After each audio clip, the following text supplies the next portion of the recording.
Rolling Stone Music Now is brought to you by Intercontinental Hotels and Resorts. Take a multi-sensory journey into the intercontinental life and discover stories that will excite your curiosity by going to intercontinental.com/life.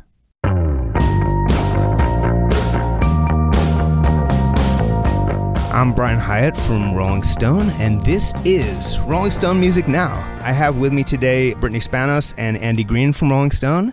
And, I also have with me Tegan and Sara right here in the studio. Hi. Oh, hi. It's like the way you describe that, it's like we just popped out of your bag. Like, you're like, I brought my friends Tegan and Sara from home. Yeah, before I leave the house, I'm always like, I got my phone, I got my keys. Do I have Tegan and Sara? It's like, yes. That's smart. Everyone should think that You way. should get those tile things for us and just put them in our pockets. Oh, yeah, the finder. Yeah. Thanks for being here. Absolutely. Thanks for having us. So, I wanted to start on the most random point possible, which is... Great. Tegan, you have two tattoos of the lyrics of Bruce Springsteen's Human Touch, correct? Mm-hmm. Yes. True fact. True fact. And which lines are they, and which arm is which? You're wearing a lot of clothing, so we won't ask you to... Oh, I'm sorry. It's Rolling. I thought this was radio. I didn't know I had to dress like a pop star today. I have What You Don't Surrender, the World Just Strips Away. Yeah. And I will say that I love that song, and that song means a lot to me. Mm-hmm. It's also like a kind of an uncool Bruce Springsteen song. Get out of here. You're fired from the podcast. From the radio. It's a period that some people like deride, and it's not. But I mean, it happens to be great. And I'm just curious, like, what is it about that song and that lyric that? Well, in order to answer your question, I have to broaden the question to more like just Bruce Springsteen in general. And Sarah and I grew up in a Bruce Springsteen household. My stepdad, who came into our life when we were 6, his name is Bruce, and he was obsessed with Bruce Springsteen. We listened exclusively to Bruce Springsteen. Every once in a while we take time to listen to U2. But we had like framed, giant, lit photographs of Bruce Springsteen in our entryway at our house, and so I have a deep love for Bruce Springsteen. And there's a parallel, I think, for our career with Bruce Springsteen's career, in that Sarah and I see ourselves as songwriters and artists that will hopefully carry on through many, many decades. And each of our records sounds a little different because I think we reflect the era we're living in. We don't necessarily reflect a genre. So I think of ourselves as Bruce Springsteen in that sense. Like, you listen to Ghost of Tom Joad, or you listen to The River or Nebraska or Born in the USA or more recent work, and I don't think that there's anything necessarily that holds those records together except for Bruce Springsteen himself. And I think that's like Tegan and Sara. I think another parallel is plus it's a really great lyric. It is a great lyric. And I love that record. I like you can't shut out the risk and the pain. We're all riders on that train, but without losing the love that remains. But anyway, let's just talk about the lyrics of Human Touch line by line for the next half hour. Totally. But another parallel is back in the Bruce Springsteen, the R.E.M. era, there was this idea that you would, have a bunch of albums that were more for a cult, and then it was a natural thing to go for it. There was always the kind of like, let's go, and like, I'm gesturing a grand slam, but kind of like, the swinging for the fences. And you guys, in that sort of old-fashioned way, have done that. And so I think you've said that one of the things that influenced your thinking was Taylor Swift's move from country to pop. Mm-hmm. But what was the thinking behind the move? I definitely think that there were just albums that became really interesting to us from just a sonic perspective. Alicia Keys, Robin.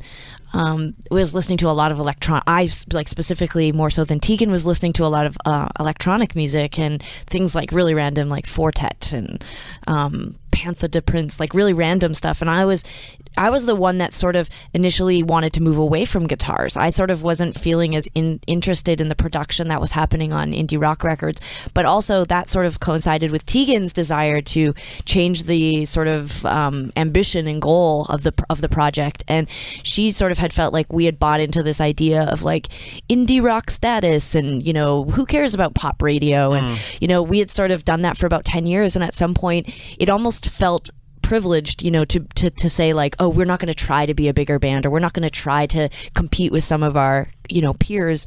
The truth is too, is that we felt alone in indie rock. We felt a little alienated. We were queer women, playing in a male-dominated industry, in a male-dominated genre. And, guitar was an instrument that we learned second. We were classical trained piano players. We learned guitar second, and so it was a songwriting tool. It wasn't my first instrument. I am not a good guitar player. I am a mediocre guitar player, and I felt I was drowning sometimes out there on stage. I wasn't having as much fun. I was so worried about my gear. I was like, guitar and keyboard and tambourine and this and that and whatever. And we got to the end of Sainthood, and Sara wanted to change the sound of the band, and I wanted to change our goal. What's our goal? Our goal is to reach people. We have this incredible community of people that listen to our music. There's got to be more people out there who want to listen to us. And we were like, it wasn't like we were being embraced necessarily by our community at the time. We were sort of outsiders. And I was like, well, if we're going to be outsiders, let's be outsiders on a bigger stage. People get grossed out by ambitious people too. I mean, especially women. I mean, we're seeing it with the election right now. There's so much suspicion when a woman wants to be big or successful or dominate, whereas with a man, it's just sort of like, yeah, he's the best. Like, Genius. And I think, for us, we started to be like, whoa, were we sort of like, were we trying to like not offend people or push people by sort of making ourselves not seem like we wanted to be successful? And I think there was a time where we were just like, we're really ambitious and we're good at this and we want to be bigger than we are. It does seem like a time when some boundaries are breaking down. We were talking about the Beyonce Dixie Chicks performance the other night. What did you guys think of that? I mean, I thought it was really cool. I'm terrified of the internet right now, and I'm terrified of people and awards shows, and it's been a really tough year in that sense. Like, I just feel like no matter who you are and what you do, I mean, Beyonce, please don't come after Beyonce. And like the fact that all the news was just, it's all clickbait, but they're like, everyone goes after Beyonce, on Facebook, because she's at the Country Music Awards. And I just the world's so crazy. I don't know what to believe. I don't know what to buy into, and whatever. From just just for me to click on the video and watch her I'm just like, she can do no wrong, and I think it's great. And I think we should challenge things. We should take down boundaries. I think all music is sort of coming together and influencing each other right now. And so just from that standpoint, I was like, yay. But the coverage of it, I just was like, when is the asteroid coming? Can it speed up? That's actually, you may not know this, that's the official slogan of 2016. Yeah, totally. Yeah, I'm glad that you guys brought up the idea of indie rock being alienating, because I feel like that's used as this tool of authenticity, like the idea that creating indie rock music, creating like guitar-driven music somehow makes you a real musician, and you guys went towards this passion of yours, and also felt like you didn't belong in that community. Well, also, pop music's hard. Like, that's the other thing that we should add into that is that, like, yeah, like, we still play all our own instruments and we still write all our own songs, and we still, you know what I mean? Like, there's something, I think pop music got a little diluted and kind of got a little cheesy there for a minute, and I think people started to think that was all pop music, so. Yeah, and it's constantly reinventing, and it's constantly like going with these new waves, and I'm wondering, do you feel more accepted in pop music, and also how did your fans feel when you did make that transition? I get confused sometimes because I think my instinct is always to say I do feel more accepted in pop music, but I also wonder if it's because we're less threatening to the people in pop music. I think that there's more of a legacy of, queer, gender non-conforming, open-minded people in pop music.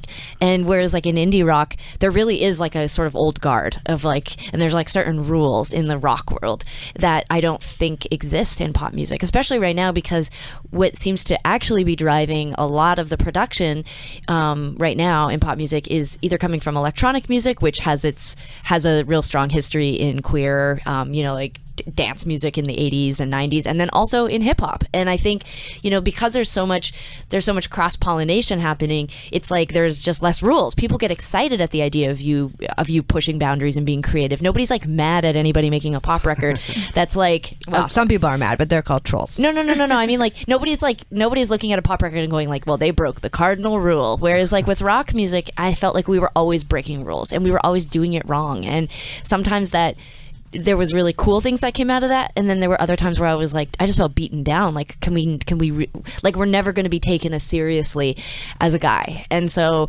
I wanted to. It didn't scare us away from that music. It just made me feel limited or something. So and with regards to our fans, I mean, oh my God, our first fan letter in 1998 when we started our email, our first email account was a negative email. I mean, we were like in 1998. I mean, it's like people complain, people are mad at you.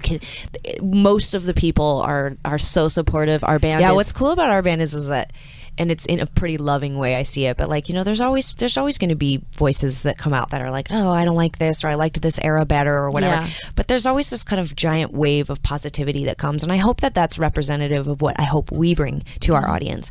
We try to have a positive only message online, even if it's directing people towards change or organizing and movement in the political forum. And I think that Sara and I try to make our music feel like a good place. We try to make our shows feel like a community space, and I think that when it comes to criticism online, I hope we're encouraging positive reinforcement. If you don't like this record, that's cool. There's 7 more that you can listen to. You want to come see us play live? No problem. You'll hear 18 old songs. Like we try to always follow up any criticism with some positivity. So I want to say that it's one thing to say you guys went pop, but what you actually did was help create a lane in pop, because the particular sound of Heartthrob and now on Love You to Death was really a kind of unique 80s influence thing that, some people have argued really was a big influence on 1989, and you may have firsthand knowledge that that's the case. Taylor Swift, 1989, to be clear to listeners. And then also things like Carly Rae Jepsen, etc. But that particular sound with the synths and the certain influences, how did you get there? I mean, it's such a boring answer, but I think for both of us, we were working in music programs where those are just like the sounds that are readily available. And we record in Logic, and when we were demoing, it was like we tweak them. I remember even with Sainthood experimenting a lot with keyboards and Moogs and putting them through guitar pedals. Those were the tools that we had. We'd been playing guitar for so long that it made sense to take a keyboard and put it through the same pedal board and like I literally just effects. For Sainthood pre-production just took my keyboard out and then just took my giant pedal board out and just ran my keyboard through my pedal board because I didn't know how to use any of the keyboard knobs. That's what I call it. Like I just was like, I don't know what any of these do, but I know what these guitar pedals do. But then those sounds, they do have a throwback feeling to the 80s, and I think that one thing I will say is that, especially moving forward as a band, I think that we're always looking for a way to not feel nostalgic. Like I like the idea that we're using influences from the 80s, but I want to make sure that the arrangements and the messaging is progressive and it's moving forward, and you wouldn't mistake it for something that you heard in 1988 or whatever, Or 1989. Or 1989, yeah, or literally on 1989, Taylor Swift's record. I would like to put here Drove Me Wild if we can, because I think that when I hear that, I hear a couple years of pop that followed. Could we play the beginning of that? You carried romance in the palm of your hand. You got the place for us. You couldn't self-restraint and follow the plan. So, I mean, I have to say, because it struck me because I was re-listening to the album, I was like, God, people kind of took your ball and ran with it a little bit. But you know what? That's so exciting. It's so exciting. I mean, I just want to say on record, we met Taylor Swift before she went and made 1989, and she was a delight. And she made us homemade biscuits and jam and had us come up play closer, which was really exciting. And she was very vocal in the press about liking this record, which was very helpful to us. We also worked with Carly Rae Jepsen on her last record. We didn't get a song on the record, but we got to songwrite with her, and it was a delight. She's incredibly talented. She's incredibly... she's just very good. I mean, actually, she's just really good. We toured with Katy Perry. She's a delight as well. She's really nice. All of these women are incredibly intelligent, incredibly articulate about what they want. They're very ambitious. They're great songwriters, and and all of them gave us props. And I think that when we made Heartthrob, we didn't set out to do anything other than really prove that we could challenge ourselves and reach a bigger audience. And a lot of those artists, when they started to say that they loved the record and give us props, that was really great. It was awesome. But what was most important to us was that we were able to travel around the world, reach more people.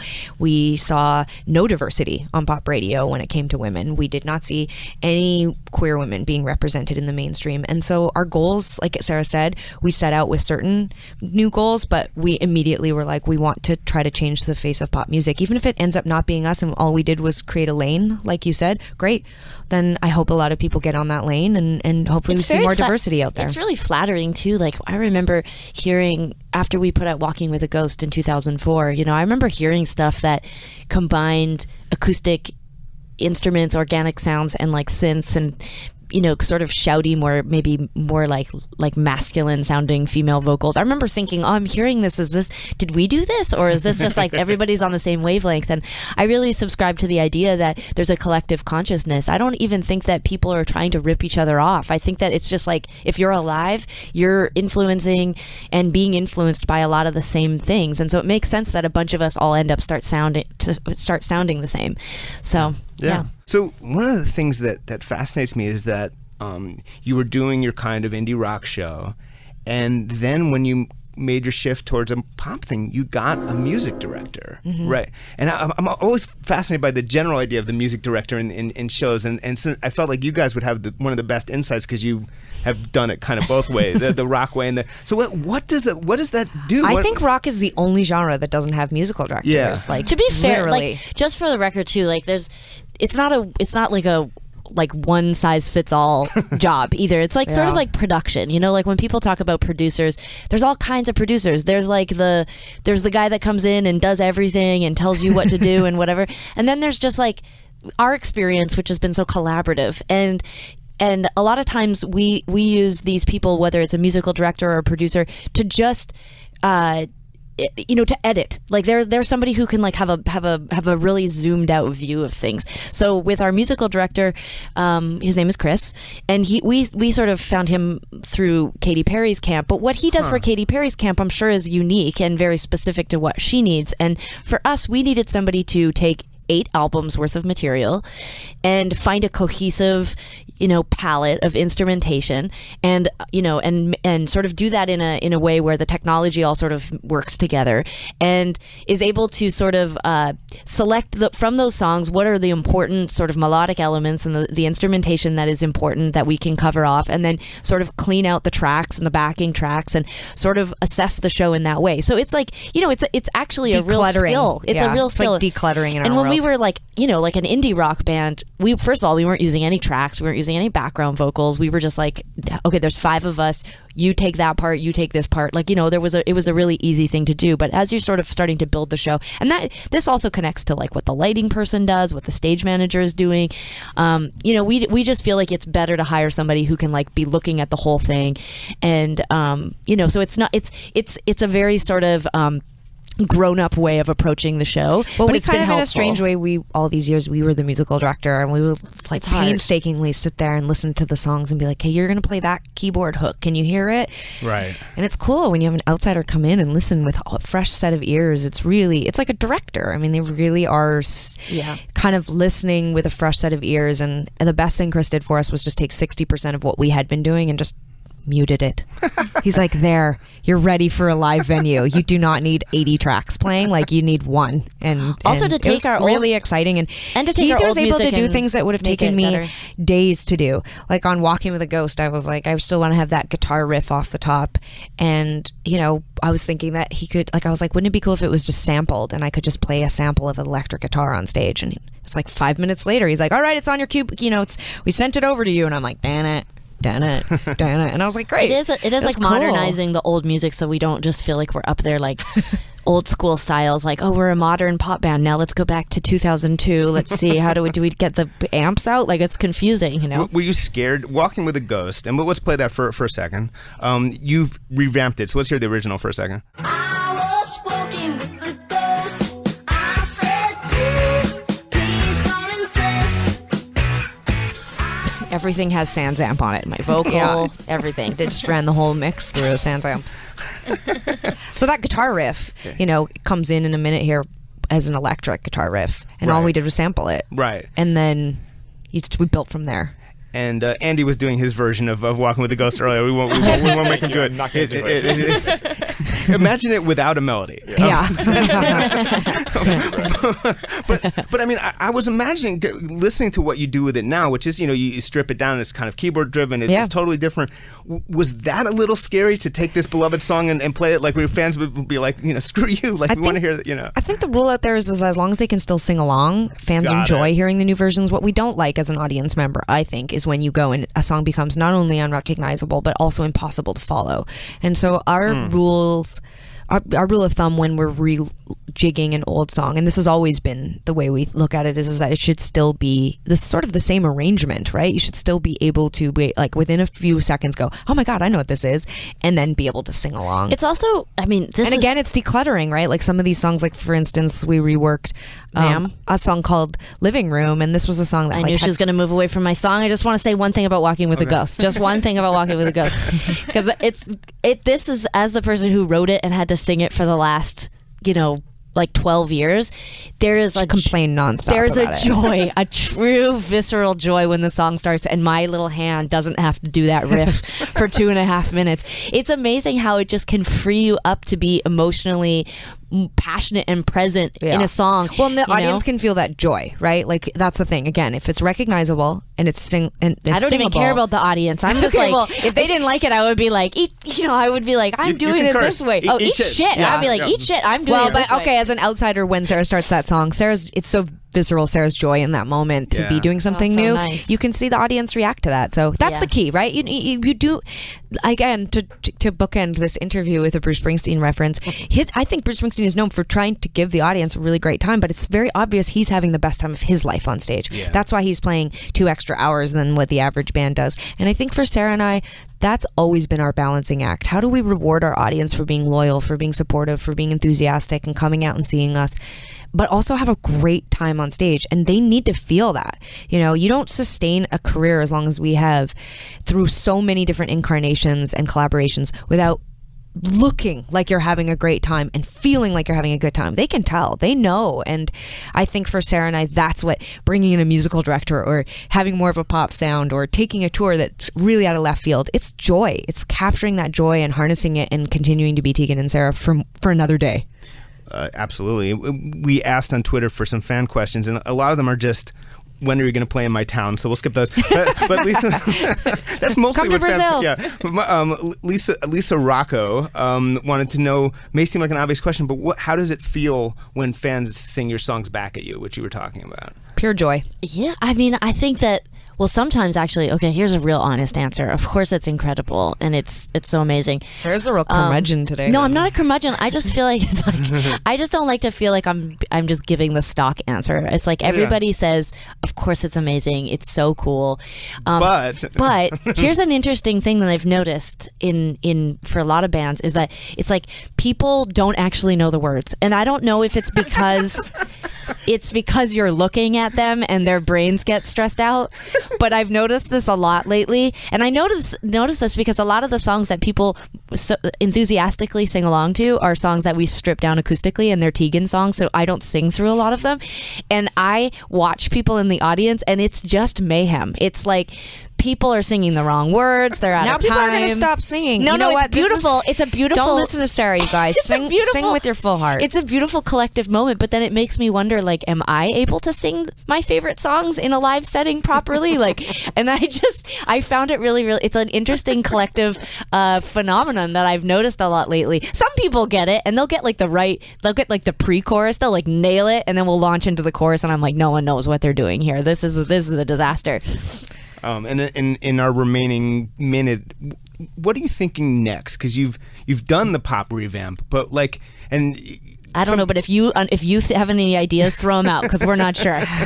Sort of like a Mumford and Sons meets exactly. Yeah. I think that metal. We haven't done metal yet. Or kind of in a weird place where it's like, there's a couple tracks out there right now, like where some people are on they'll just drop songs all the time, and then there's other people who are being traditional about wanting to still make records. It's funny when you get to 8 records. Like, this is something we've seen from a lot of big iconic artists, is that they put out records that people just know they just don't connect to as much as the older music. And I think Sara and I, that's part of revitalizing Tegan and Sara every few years, is that we don't want to become irrelevant. We want to make sure that we're tapped into what people want. So I don't think we have an answer about what comes next for Tegan and Sara, but I think when it does happen, it will hopefully be what the audience wants. Ultimately we want to feel that that connection with the Tegan and Sara community.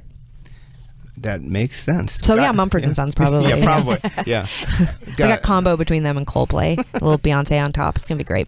Tegan and Sara, thank you so much for being here. That was so fun. Thanks for having us. We'll be back with more Rolling Stone music now and an interview with Vice Presidential candidate Tim Kaine.